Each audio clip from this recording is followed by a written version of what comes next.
Poštovani građani Srbije, imamo opasnog protivnika, a koji se može lako pobediti. On se zove koronavirus. Našom disciplinom sam će se ubiti. Uz Božju pomoć, a sopstvenom odgovornošću, slušajući savete heroja ove borbe, zdravstvenih radnika, sigurno pobeđujemo. Smo se borili na olimpijskim igrama širom sveta.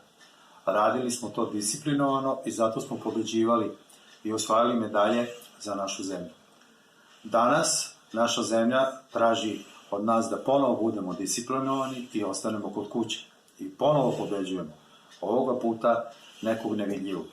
Nevidljivi virus, koronu. Ponovo ćemo pobediti.